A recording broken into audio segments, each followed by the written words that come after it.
we as a staff got a chance to go visit Nationwide Children's Hospital, spend some time with some of the families and patients there, and we actually were able to have some here at the game tonight. So unbelievable organization, and just, what we have in our own city, and, to see some of the pain that people are going through really puts things in perspective.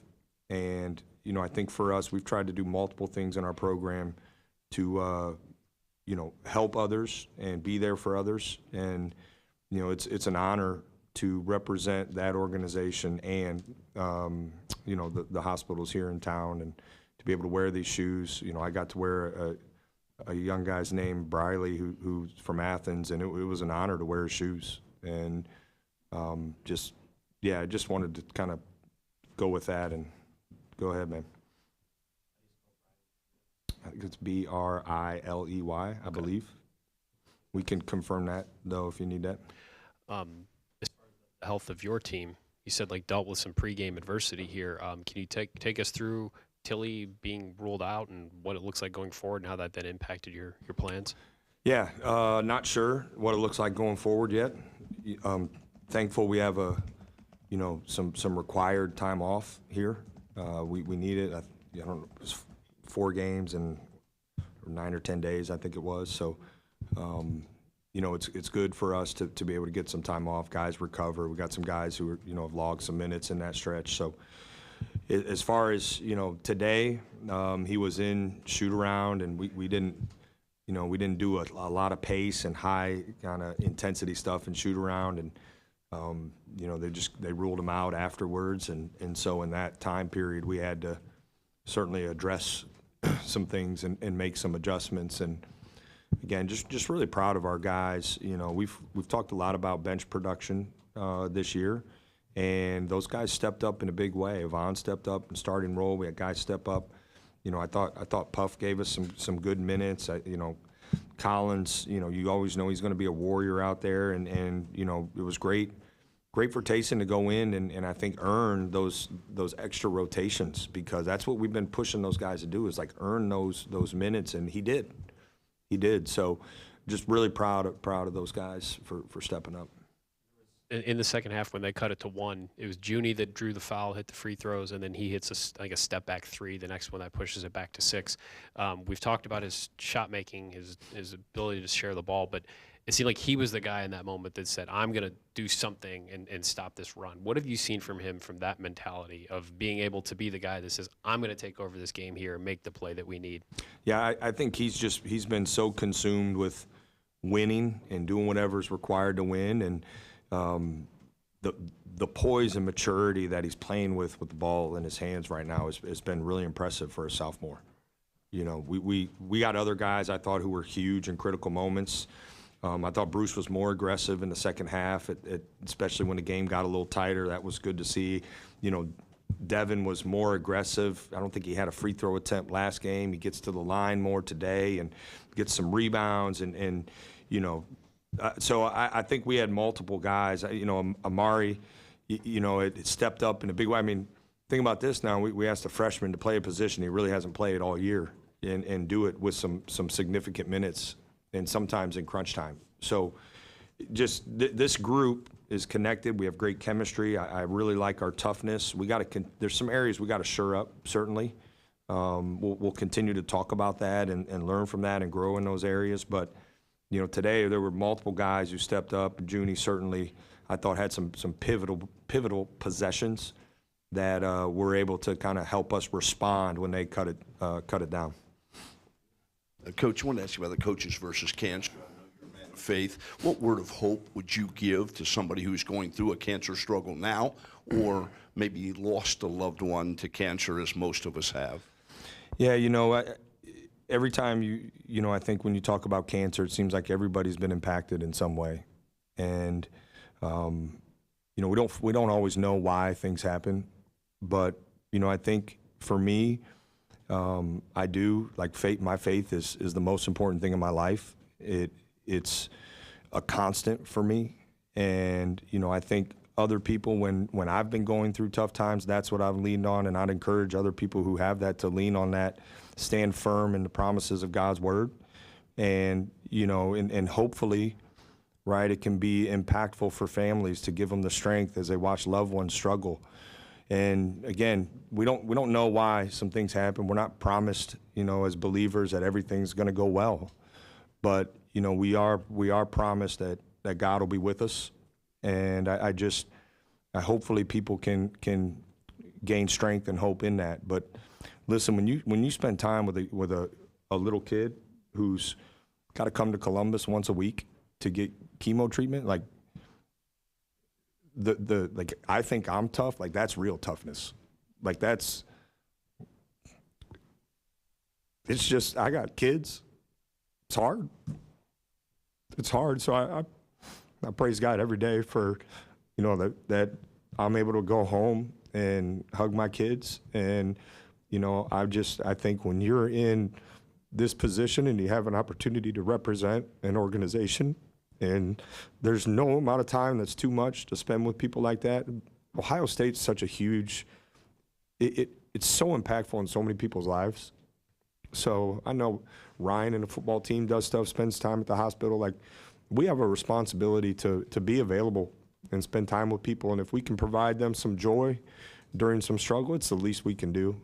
So, but man, it's very humbling when you see a little girl who's going through some really tough, like real tough stuff, and the smile on her face, like that's, like you talk about, like we think we're impact, like the impact they have on us is more important. So sorry for getting a little emotional there, but man, it's, cancer sucks. It does, and most everybody's experienced something. So thankful for what Ohio State does, Nationwide does, and Coaches vs. Cancer. Well, that was amazing. I sorry appreciate about everything that. you just said. Love everything you said. And it is moving what you guys are doing, being involved. I wanted to talk about Bruce. His second game in a row that's been a little bit more low scoring for him. He only shot the ball 6 times tonight. Is there anything specific that you think has been limiting him offensively? I know he contributes in other ways, and is it affecting him mentally at all to have those lower scoring nights? Bruce is one of the toughest players I've ever been around. And, I think you look at his 5 assists, no turnovers. This was a team that was committing to the ball a lot in ball screens. I thought there were a couple opportunities he passed up shots. But, I think that I want him to be really aggressive. We're best when he's really aggressive. I challenged him there in a stretch of the game to be more aggressive. But I think he's human. He's played at a superhuman level really all season. So he's human. And listen, if I were a betting man, I would say he's going to come out and have a great game next game, and go on a run for a series of games like he's proven so many times in his career. So one of the toughest players I've ever been around. Just love him to death. And, yeah, you can coach him hard and all that, but he'll respond in a big way. And honestly, I think he managed a good game. Efficient, 5 assists, no turnovers, 3 steals. So did some really good stuff out there. I've got a stat for you. Someone gave me this. They said this is the 4th game in a row that John has had at least 4 made threes. They said that ties the record with your brother for most games in a row with at least 4 made threes. If there's any question on if I would like him to break that or not, the answer is absolutely yes. Okay. I would love for him to go ahead and break that stretch for multiple reasons. Obviously, it'll help us win our next game, hopefully, and then I can call my brother and say there's one less thing I got to look at around this building, right? When someone breaks his record. So love for someone to knock off his 3-point record and things. Obviously, John was really impactful for this program. It took my love for this program to a whole new level. But to see Junie, flirt with some stuff like that means he's playing at a really high level. That's for sure. Like every time we've asked about Taysom this year, you've said some variation of we need to see consistency with Taysom if he wants these opportunities. And towards the end of the game, he had the floater that put you up 9, but then immediately on defense, he came up with the steal seconds later. Is that the type of consistency that you have been talking about that you need to see from him? Yeah, I think for him, he had some stretches where he got some minutes and didn't get a shot off. So it starts with being aggressive offensively. He's got some ability on that end that can really help us. And then he's got to continue. We've challenged him to continue to execute better defensively and help us on the glass. I mean, he gets 2 rebounds, and so I thought this was a great indication. Hopefully, of things to come. Now maybe he doesn't go 4 for 6 every game, but it's certainly like we've been searching for like people to kind of raise their level on the bench, and there's a trust factor when that happens, and he's earned opportunity. He's practiced better. Like there's momentum here for him, and I hope he can seize it and continue to raise his level. This is the most he's played this year. I don't know what's going to go on with Gabe moving forward with his injury, but is this an opportunity then for Taysom to continue to earn those type of minutes? Just really haven't had that kind of bench production very often this year. Yeah, I think it certainly warrants opportunity, and you hate, right? Like no one loses kind of their spot with injury typically, especially if it's a quick turnaround. But we've been searching for guys to step up, and there's no denying he stepped up today. And so he deserves more opportunity next game, and hopefully, again, he can go in there and play well. We've kind of talked about Mobley in a growth aspect a lot this season, but it feels like, especially the last 4 games, he's just kind of hit his stride. Is there a world where you stop working on a guy with saying, like, hey, this is what we got to do routinely, and it just becomes who he is? Like, obviously you can't expect 4 made threes every single game. Hopefully one more game. There you go. Yeah. But does that change how you coach a guy to say, okay, this is the role you're playing for this team. This can't be a one-off. It's got to be every game now? I think one of the things we do in this program is we're honest. We hold guys accountable. And, he's been held accountable, and he's been pushed, and there's been conversations. And the one thing that you got to understand about, John Mobley, and I think this is true really for most all of our guys, he wants to be coached. He wants to be a great player. He loves ball, and he's a worker. When you combine those things, and he's certainly got talent, right? That's where you get consistency.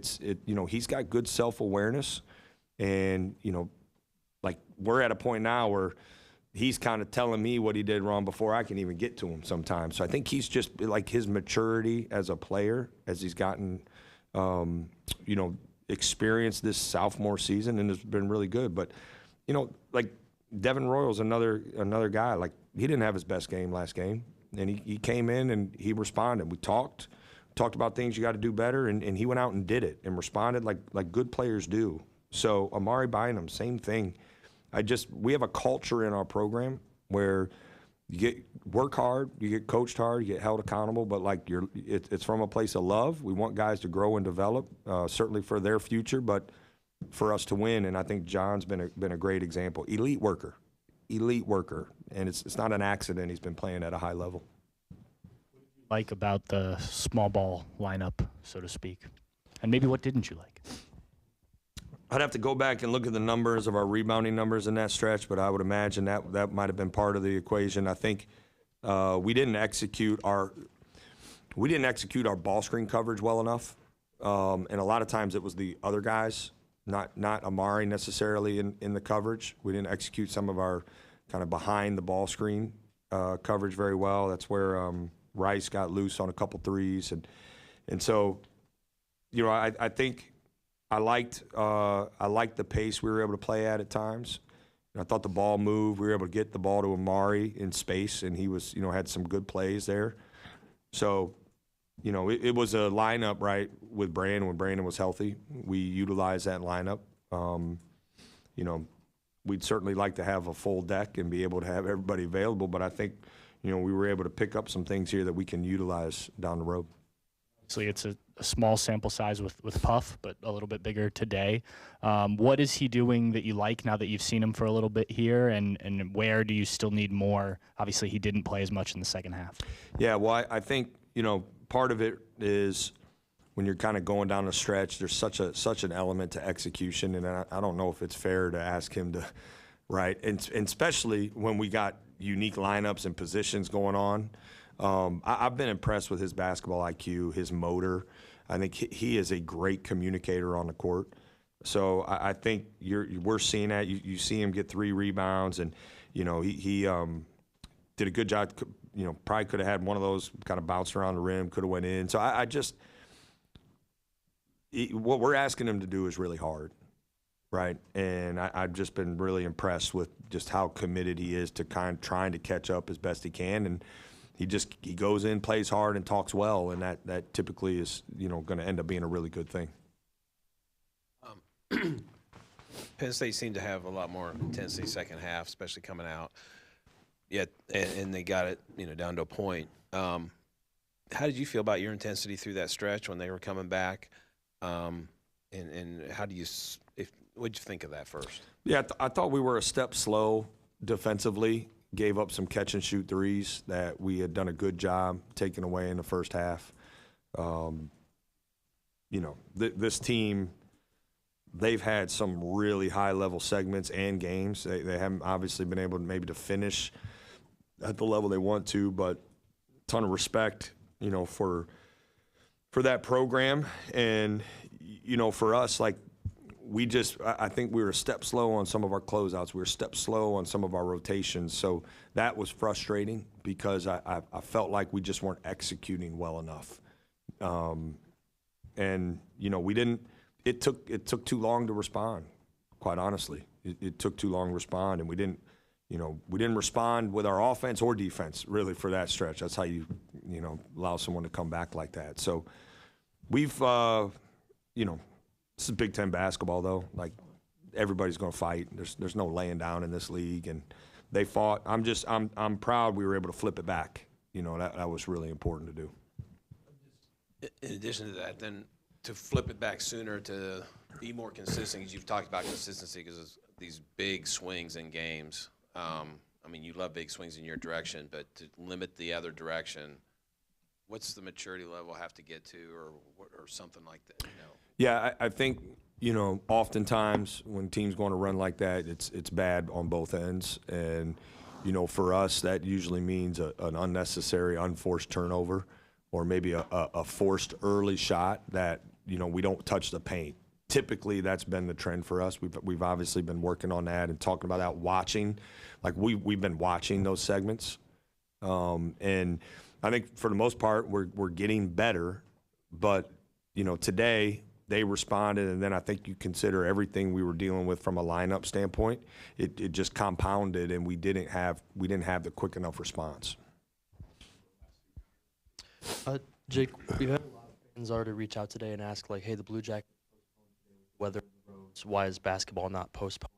Do you mind talking just a little bit, like, logistically, why it was so important for you guys to try to get this one? It's like scheduling or what, but why you guys pushed so hard to try to get this in rather than like postponing it down the road? Yeah, well, I think part of it was, Penn State came in early, which was, great on them. And the Big Ten window is really tight. And I think the TV stuff plays a factor in all this. Certainly we didn't want to open our doors. With them being here, I would imagine that game was going to be played regardless. So I think we didn't want to open our doors without, certainly I think it dropped to a level 2 earlier today, right? So that was a factor. I know that was everybody was really talking about level 3 versus level 2. Believe it or not, I got zero say in that, right? Like, we trust the university, and they make that decision. We just had to be ready, get our guys in the building, and I think with Penn State being in town, like, the game was going to be played regardless. It was just a matter of if the gates were going to be open or not. That's probably a David Egelhoff more question than me. I was kind of more focused on. I wanted to clarify, I don't think you talked about Cups and what happened with him, and just do either situation feel like they could be out for a week or two, or a long-term thing? Or? Yeah, I don't have an answer on that, Steve. Those kind of crept up on us pretty quick. So obviously with everything going on, I had to turn my attention to who was available, and we had to figure out practice yesterday and stuff. So both those guys certainly are going to do everything they can to get back as quickly as they can. I don't have an answer on what that'll look like. I may have more information tomorrow, but right now I'm not sure. I'm not sure, but I know those two were in the training room a lot today. So hopefully they'll be in there a lot tomorrow, and we can get some progress and get back to full strength. Thanks for coming, guys.